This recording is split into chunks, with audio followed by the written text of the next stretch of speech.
Hey, what's going on, everybody? Good morning. Thanks for watching. I appreciate you guys watching. Hopefully you subscribe and like the video. If not, I understand, but I appreciate it anyways. So today I was thinking about I had watched a video. There's a channel called The Passionate Ones. It's I think guy's named Omar or something like that. And he did an interview with a guy that I had never heard of before, and I probably should have heard of him because I guess he's a big deal. His name is Ed Milet, and I think I was telling my wife about him one time, but I couldn't remember his name. But who couldn't remember Ed Milet? It's like a super easy and kind of unique name. You should be able to remember it. But anyways, I was watching the interview he did with Ed Milet, and I liked the interview. I like Ed Milet. He's like that guy, one of those guys that's always pumped, and he's super positive and yeah, so I don't know. Anyways, but I like him. I like it regardless. So, everybody can't be that all the time or whatever. So, he said that he had struggled with self-confidence. And that's kind of what I want to speak about today is confidence and what I learned from this person and kind of the things that I've learned myself. And so he was saying that the reason, he can tell almost instantly when someone is not self-confident.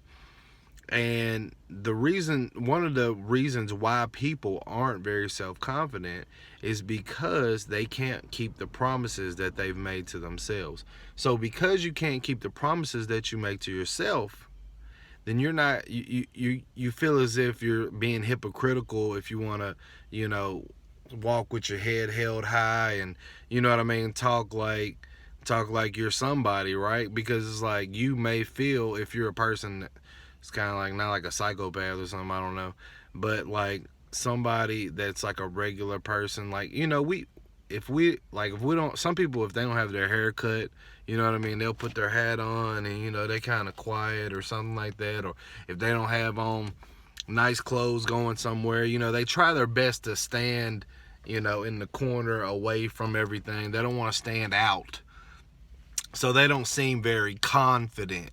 And the reason why a lot of people aren't very self-confident is because they can't keep the promises that they make to themselves. Even the smallest promises. One thing I've had issues with is I said I'm not gonna drink Pepsis and stuff like that anymore. It's Pepsi gang over here. And that's one of the hardest things for me right now is to stop drinking those drinks. I love those drinks, but there's so much sugar in those drinks, and it's so bad for me.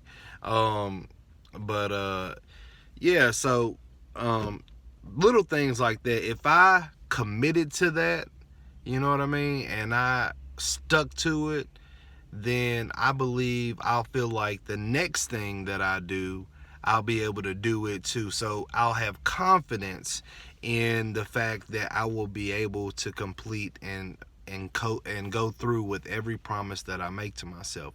So for those that don't keep those promises that they make, it's you're kind of shy, you don't want, because somebody will be like, hey, Bobby, what you do with the, remember you was talking about starting that business? How's it going?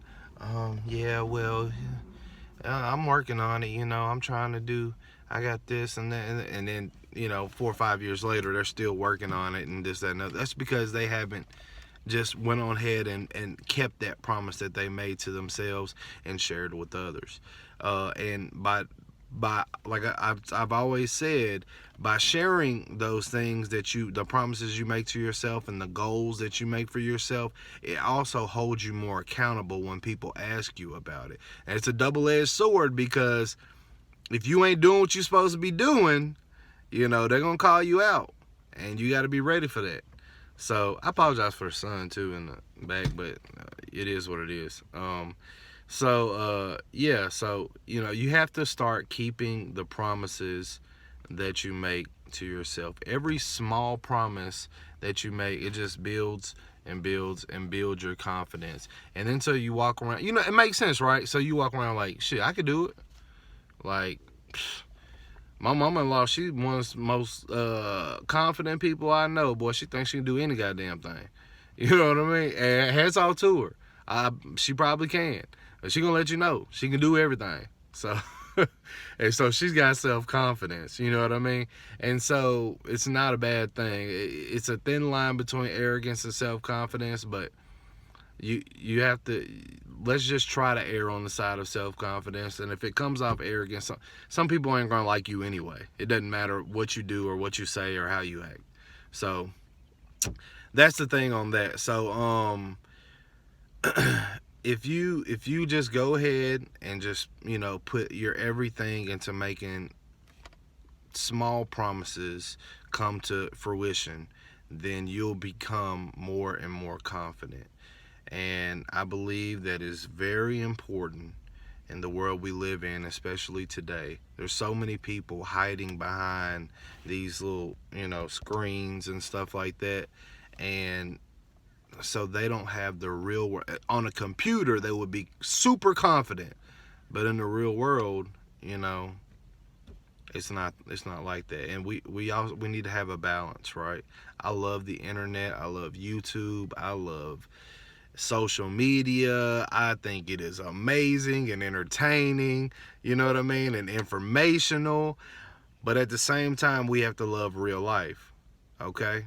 We have to understand that yes, life is hard, and it's way harder than what we might think the internet is, because we can control most of that and we can't control life.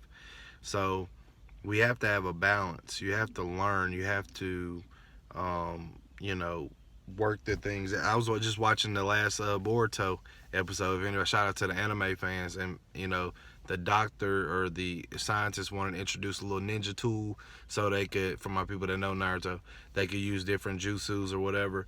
And Naruto's like, no, they're supposed to learn these things on their own and go out into the real world and build themselves up and go through the hard times and the strife.